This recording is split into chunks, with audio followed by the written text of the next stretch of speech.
Hello दोस्तों। आज हम बात करेंगे खंडकाव्य करमवीर भरत के बारे में। कक्षा 10 हिंदी विषय में रायबरेली, मेरठ, पीलीभीत और फर्रुखाबाद जिलों के जो छात्र हैं, जो भाई बहन हैं, इनके लिए ये खंड काव्य बहुत ही इम्पोर्टेंट होने वाला है। आपकी परीक्षा में हर बार 3 नंबर के प्रश्न पूछे जाते हैं यहाँ से, इस खंड काव्य से। चलिए वीडियो को शुरू करते हैं। बेहतर तैयारी और 100% सफलता के लिए चैनल को सब्सक्राइब करिएगा और सपोर्ट करिएगा। हम शुरुआत करेंगे यहाँ से। यहाँ आपकी परीक्षा में 3 तरह के प्रश्न बन सकते हैं। करमवीर भरत की कथावस्तु, कथानक या फिर कथासार अपने शब्दों में लिखिए। यहाँ पर आपसे कथावस्तु भी पूछ सकता है, कथानक भी पूछा जा सकता है या फिर कथासार भी पूछा जा सकता है। इसके अलावा अन्य प्रश्न बन सकता है, करमवीर भरत खंड काव्य के आधार पर नायक का चरित्र चित्रण कीजिए, या फिर करमवीर भरत खंड काव्य के आधार पर भरत का चरित्र चित्रण कीजिए, या फिर जो सेम प्रश्न है इसी तरह का प्रश्न बन सकता है, करमवीर भरत खंड काव्य के आधार पर नायक भरत का चरित्र चित्रण कीजिए। एक ही प्रश्न को कई तरह से घुमाकर पूछा जा सकता है, तो आप कंफ्यूज नहीं होंगे। इसीलिए मैं सभी चीज़ों को कई बार बताने का प्रयास कर रहा हूँ। यहाँ आगे क्या होगा, करमवीर भरत खंडकाव्य के आधार पर कैकेयी का चरित्र चित्रण कीजिए। इन 3 प्रश्नों में से निश्चित तौर पर आपको परीक्षा में देखने के लिए प्रश्न मिल जाएंगे और यहाँ से 3 नंबर का प्रश्न बनता है। और आप सभी लोग इस वीडियो को 1 से 2 बार देख लेंगे और कहानी के तौर पर समझने का प्रयास करेंगे, तो निश्चित तौर पर अपनी भाषा में, अपने शब्दों में लिख सकते हैं परीक्षा में। और मैं आपसे हमेशा कहता हूँ, कोई भी कंटेंट रटने की अपेक्षा समझने पर ज़्यादा ध्यान दीजिए। एक बार जब आपको कोई भी चीज़ समझ में आ जाएगी, तो वह चीज़ वह भी पाठ्यक्रम होगा या कोई सूत्र होगा या कुछ भी, इसे आप भूलेंगे नहीं। आप रटने से ज़्यादा समझने पर ध्यान करेंगे। हम शुरुआत करेंगे यहाँ पर पहला जो प्रश्न बनेगा, करमवीर भरत का कथासार, कथानक या फिर कथा वस्तु। हम यहाँ से शुरुआत करेंगे और लिखने का प्रयास करेंगे। जो प्रथम सर्ग की शुरुआत करेंगे और मैं आपको कहानी के तौर पर बता रहा हूँ, इसको आप ध्यानपूर्वक सुनिएगा और अपने शब्दों में लिखने का प्रयास करिएगा। आप सभी लोगों ने रामायण जरूर देखी होगी और मैं वही चीज़ें फिर से आपको बताने वाला हूँ और आराम से आप समझने का प्रयास करेंगे और आराम से आपकी समझ में भी आ जाएगा। सिर्फ आपको कहानी के तौर पर समझना है। क्या हो जाएगा, प्रथम सर्ग, भरत का आगमन। यहाँ पर क्या होता है, जब कैकेयी राम के लिए, प्रभु श्री राम के लिए 14 वर्ष का वनवास मांगती हैं, तो दशरथ की मृत्यु हो जाती है। यहाँ से करमवीर भरत का कथासार प्रारंभ हो जाता है। उस समय जब राजा दशरथ की मृत्यु होती है, तब भरत अपने ननिहाल में थे और यहीं से उनको जब सूचना मिलती है, तो भरत का आगमन होता है और यहाँ से प्रथम सर्ग प्रारंभ हो जाता है। प्रथम सर्ग में क्या होगा, भरत का आगमन। इसमें क्या होगा, दशरथ जी के मरने के बाद गुरु के आदेश पर दूत भरत और शत्रुघ्न को लाने के लिए ननिहाल पहुंचते हैं और उनका ननिहाल जो है राजगृहपुर में है। अचानक जब दूत वहां पर पहुंचता है, तो भरत के मन में अनेक प्रकार की शंकाएं उत्पन्न होने लगती हैं। वे बारी बारी से सबका कुशल पूछते हैं। दूत के कथन से उनको संतुष्टि नहीं मिलती है। वे शत्रुघ्न के साथ अयोध्या के लिए चल देते हैं रास्ते में। और अयोध्या पहुंचने पर शोक सभा, यानी शोक से भरी हुई पूरी नगरी अयोध्या को देखकर उनके मन में अंतर्द्वंद उठने लगता है। उनके मन में तरह तरह के प्रश्न उठने लगते हैं। और जब वे राजभवन में प्रवेश करते हैं और उसके बाद वे राजभवन जाते हैं, लेकिन वहाँ पर भी आधी रात का सन्नाटा जैसा छाया हुआ रहता है। और जो वहाँ पर पाले गए पक्षी थे, उनकी चहचहाट भी नहीं है, पिता भी नहीं देख पड़ते हैं। फिर वे उल्टे पांव कैकेयी के भवन की ओर चल देते हैं। यहाँ पर इतना हो जाता है भरत का आगमन प्रथम सर्ग में। हो सकता है आपसे प्रथम सर्ग लिखने के लिए भी आ सकता है, तो इसको भी आप देखेंगे और इन सभी सर्गों में से कोई भी प्रश्न बन सकता है। इसीलिए मैं इन सबको एक एक करके बताने का प्रयास कर रहा हूँ। इसके बाद यहाँ पर क्या होगा, द्वितीय सर्ग प्रारंभ हो जाएगा, राजभवन का वर्णन। यहाँ पर क्या होता है, जब भरत राजभवन जाते हैं तो माता कैकेयी से मिलते हैं। कैकेयी राम वनगमन और पिता की मृत्यु तथा अपना पवित्र उद्देश्य भरत के समक्ष रखती हैं। भरत विषाद से भर जाते हैं। वे कैकेयी के तर्क से सर्वथा संतुष्ट नहीं होते और अपने को अपराधी और अभागा मानते हैं। इस सर्ग में कवि ने कैकेयी के चरित्र को विशेष महत्व दिया है तथा कैकेयी पर युग युग से आरोपित कलंक को निर्मूल सिद्ध करने का प्रयास किया है। कैकेयी द्वारा राम को वन भेजने में लोकहित की भावना है और कैकेयी के तर्क को सुनकर और अपनी प्रतिक्रिया जताकर मन में धैर्य धारण कर साहस और शक्ति को समेट दोनों बड़ी माँ के दर्शन के लिए वहां से चले जाते हैं। यह है दूसरे सर्ग की कथा और यहाँ से प्रारंभ हो जाता है तृतीय सर्ग यानी तीसरा सर्ग, कौशल्या और सुमित्रा का मिलन। यहाँ पर क्या होगा, तीसरा सर्ग भरत का, और जब भरत दोनों माताओं यानी कौशल्या और सुमित्रा माता के स्नेह और वात्सल्य भरे मिलन का वर्णन दिखाया गया है तीसरे सर्ग में। इस सर्ग में भरत के अतिरिक्त कौशल्या, सुमित्रा, मांडवी आदि की चारित्रिक विशेषताओं पर समुचित प्रकाश डाला गया है। कौशल्या और सुमित्रा ने भरत के चरित्र को और भी उदार, निष्कपट और त्यागी सिद्ध कर दिया है। कौशल्या भरत का उद्बोधन देते हुए कहती हैं, वत्स हृदय में दीन भाव अपने मत लाओ, गत को भूलो वर्तमान को सफल बनाओ। और यही बात भरत द्वारा कैकेयी को दोषी ठहराने पर सुमित्रा माता द्वारा भी दोहराई गई है। कहा, सुमित्रा ने, बेटा क्यों भूल रहे हो, माँ के वरदानों को कह क्यों सूल रहे हो। और फिर सुमित्रा के मुख से उर्मिला और मांडवी की दशाओं का वर्णन किया गया है।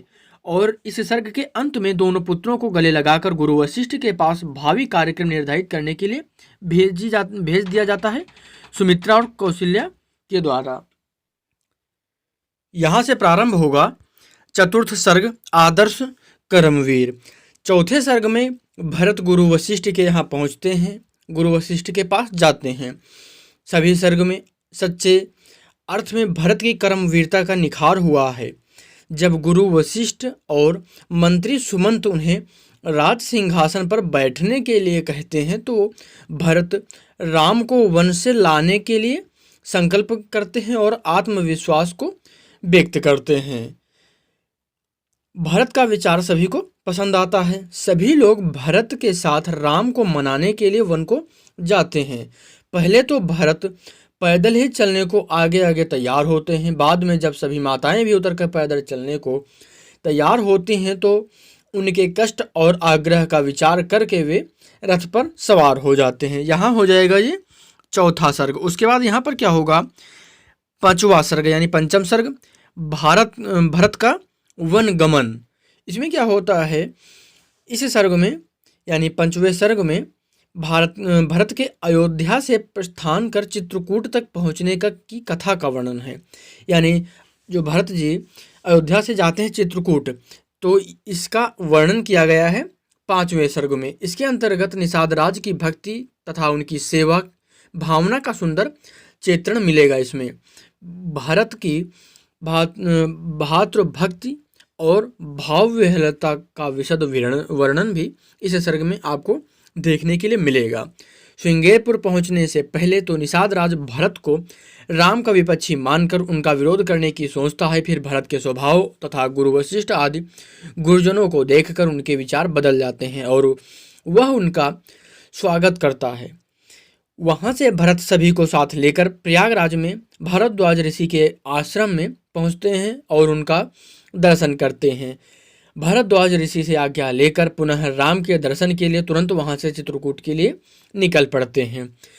चित्रकूट निकट आने पर जब वह वन जिसमें राम रहते हैं दिखाई पड़ता है, वे गुरु की आज्ञा लेकर रथ से उतर जाते हैं और दोनों भाई पैदल ही आश्रम की ओर चल देते हैं। यहाँ से हो जाएगा वन गमन। और इसके बाद छठवां सर्ग यानी षष्ठ सर्ग भरत और राम और भरत का मिलन का सर्ग इसमें दिखाया गया है। इसमें क्या होगा, भगवान राम के आश्रम में आकर एक निषाद ने भरत के आने की सूचना दी, जिसे सुनकर लक्ष्मण तो कुछ संकित हुए, किंतु राम ने नंगे पैर ही दौड़कर भरत को गले लगा लिया। भरत तो बेसुध होकर प्रभु श्री राम के चरणों में लिपट गए। शत्रुघ्न ने भी राम के चरण स्पर्श कर आशीर्वाद लिया। इसके बाद राम ने गुरु वशिष्ठ और माताओं के चरण स्पर्श किए तथा उनसे आशीर्वाद प्राप्त किया। वशिष्ठ ने उन्हें समझाया। सभी लोग कुछ दिनों तक बड़े आनंदपूर्वक चित्रकूट वन में रहे। मौका पाकर भरत ने राम से अयोध्या लौटकर राजगद्दी को संभालने के लिए कहा, किंतु राम ने उसे पिता दशरथ को दिए हुए वचनों की याद दिलाते हुए ऐसा न कर पाने की असमर्थता प्रकट की। राम ने बड़ी सहानुभूति से भरत और माता कैकेयी को समझाते हुए कहा कि पिता स्वर्गलोक चले गए हैं, माताएं विधवा हो गई हैं, मैं राजा बनकर पितृ वचन को भंग नहीं कर सकता, इससे तो राजवंश का आदर्श ही समाप्त हो जाएगा। भरत बड़े भाई राम के अथाह स्नेह के सम्मुख नतमस्तक हो गए। अंत में भरत ने आग्रह किया कि वे राम की पूज्य चरण पादुकाओं को लेकर ही अयोध्या वापस जाएंगे और अयोध्या में 14 वर्षों तक राम की चरण पादुकाओं का ही राज्य रहेगा। ये सभी सर्गों का कथा सार हो जाएगा करमवीर भरत खंड काव्य का। इसके बाद हम यहाँ से शुरुआत करेंगे भरत का चरित्र चित्रण। अगर आपको वीडियो पसंद आ रहा है तो सब्सक्राइब जरूर करिएगा चैनल को, और वीडियो को शेयर करना आपकी मर्जी पर है। अगर अच्छा लगे तो लाइक कर दीजिए, शेयर करना चाहें तो शेयर भी कर सकते हैं। बाकी यहाँ से हम देखेंगे भरत का चरित्र चित्रण, आदर्श महापुरुष। इसमें क्या होगा, यहाँ पर आदर्श महापुरुष, इसमें क्या लिखेंगे आप, फिर से यहाँ पर मैं कहानी के तौर पर समझा रहा हूँ, और इनको आप महत्वपूर्ण बिंदुओं को याद रखेंगे तो निश्चित तौर पर अपने शब्दों में लिख पाएंगे। और जो मैंने कथासार, कथावस्तु और ये कथानक बताया है, वहाँ से आप उस कहानी को समझ लेंगे तो निश्चित तौर पर अपने शब्दों में लिख पाएंगे। क्या हो जाएगा, आदर्श महापुरुष। आदर्श महापुरुष करमवीर भरत खंड काव्य के नायक भरत एक सरल हृदयी आदर्श महापुरुष हैं। छल कपट षड्यंत्र आदि दोष उन्हें छू तक नहीं सकते। जब भरत को यह ज्ञात हुआ कि उनकी माता कैकेयी ने वरदान में राजा दशरथ से राजपाट मांग लिया है तो उन्हें स्वयं पर बड़ी आत्मग्लानि हुई। वे स्वयं को अपराधी मानने लगे, यानी उन्हें, जो भरत जी थे, उन्होंने स्वयं को अपराधी माना। उनका मन उन्हें धिक्कारने लगा। वे यह बात न स्वीकार कर सके कि कोई व्यक्ति उनके चरित्र पर शंका करे। गुरु वशिष्ठ, माता कौशल्या, माता कैकेयी और भाई राम के समक्ष अपने हृदय की महानता प्रकट करते हैं। वे रघुवंश की रीति एवं मर्यादा का पालन करते हुए एक आदर्श प्रस्तुत करते हैं और कहते हैं, मांग अवध का राज्य किया, अपना मन भाया, किंतु भरत के भाल अयस का तिलक लगाया। इसके बाद क्या हो जाएगा, भावुक हृदय। जो भरत जी हैं भावुक हृदय के व्यक्ति हैं। स्वयं को छोड़कर अन्य सभी के दुखों की चिंता वे करते हैं। पिता के देहांत का समाचार सुनकर वे अत्यंत भावुक और शोकाकुल हो जाते हैं। अयोध्या की राजगद्दी को वे किसी भी प्रकार स्वीकार नहीं करते। राम के वनगमन, पिता के देहांत, माताओं के वैधव्य और उर्मिला की विरह वेदना को देखकर वे अत्यधिक व्यथित हो जाते हैं और उनका हृदय अपार दुख के समुद्र में गोते लगाने लगता है। उसके बाद यहाँ पर क्या होगा, परम त्यागी। यहाँ पर आप क्या लिखेंगे, भरत के अनासक्त भाव को सभी जानते हैं। कैकेयी द्वारा बार बार समझाए जाने पर भी वे राजगद्दी को स्वीकार नहीं करते, यानी वे राजा बनने के लिए तैयार नहीं होते हैं। वे राज्य का वास्तविक अधिकारी श्री राम जी को ही मानते हैं। स्वयं माता कौशल्या कहती हैं कि भरत को राज्य का लेस मात्र भी मोह नहीं है। लेस मात्र भी मोह नहीं है भरत जी को। सुमित्रा भी उन्हें उनकी प्रशंसा करते हुए कहती हैं, नहीं राज्य वैभव में है अनुरक्ति तुम्हारी, तुम विद्रोह हो, अटल राम की भक्ति तुम्हारी। और उसके बाद स्वयं राम भी और गुरु भी यानी श्री राम भी वशिष्ठ भरत के अनासक्त भाव की प्रशंसा करते हैं। इसके बाद यहाँ पर चौथा जो मुख्य पॉइंट हो क्या होगा, राम के सच्चे अनुयायी। भरत को सबसे बड़ा दुख भगवान राम के वनगमन का है। राम के प्रति उनके मन में अपार आदर का भाव है। वे राम का वनवासी रूप देखकर व्याकुल हो जाते हैं। वे तो राम के पूर्ण भक्त, आज्ञाकारी और कृपा पात्र बने रहना चाहते हैं। राम भरत राम के वापस अयोध्या लौटने की प्रार्थना करते हैं। राम के द्वारा समझाए जाने पर भी अंत में यही कहते हैं, भाई जो भी कहो मैं आज करूँगा, तुम कहो तो अयस सिंधु में कूद पड़ूंगा। और राम की चरण पादुकाओं को लेकर 14 वर्षों तक राज सिंहासन पर रख देते हैं और शील और विनम्रता की साक्षात प्रतिमा बन कर राज्य करते हैं। ये था भरत का चरित्र चित्रण। यहाँ से प्रारंभ हो जाएगा कैकेयी का चरित्र चित्रण। इसमें पहला जो पॉइंट होगा आदर्श माता। इसमें आप क्या लिखेंगे? कैकेयी एक आदर्श जननी है जो अपने पुत्रों को राज्य सुख भोगने की अपेक्षा जन सेवा में लगाना श्रेयकर मानती हैं। ममता और मोह को त्याग कर कठोरतापूर्वक अपने कर्तव्य का पालन करती हैं। इसके बाद दूसरा जो मुख्य पॉइंट होगा दूरदर्शी नारी। कैकेयी एक दूरदर्शी और दार्शनिक विचारों वाली नारी हैं। वह समय की गति से पूर्णतः परिचित हैं। वह समय खोना नहीं चाहती। इसके बाद क्या होगा? कर्तव्य के प्रति सजग। कैकेयी कर्तव्य के प्रति अत्यंत ही सजग हैं। वह अपने पुत्रों को कर्म क्षेत्र में उतारकर जनता के प्रति उसके जो कर्तव्य हैं उसका उचित निर्वहन करती हैं। इसके बाद क्या होगा? कर्म के प्रति निष्ठावान। कैकेयी को अपने कर्म के प्रति अटूट निष्ठा है। वह अपने को दोषी मानकर भी अपने कर्म के प्रति प्रेरित करती हैं, यानी अपने आप को दोषी मानती हैं लेकिन अपने खुद को अपने कर्म के लिए प्रेरित करती हैं। यह हो जाएगा कैकेयी का चरित्र चित्रण। उम्मीद करता हूँ ये वीडियो आपको पसंद आया होगा। पसंद आया है तो लाइक ज़रूर करिएगा और चैनल पर नए हैं तो सब्सक्राइब जरूर करिएगा। बोर्ड परीक्षा कक्षा 10 की तैयारी के लिए मैंने बहुत सारे वीडियो अपलोड किए हैं। चैनल पर जाकर प्लेलिस्ट चेक कर सकते हैं। निश्चित तौर पर यहाँ पर आपको बहुत ही बेहतरीन कंटेंट देने का प्रयास किया जा रहा है। अभी तक सब्सक्राइब नहीं किया, सब्सक्राइब करें। वीडियो को पूरा देखने के लिए बहुत बहुत धन्यवाद।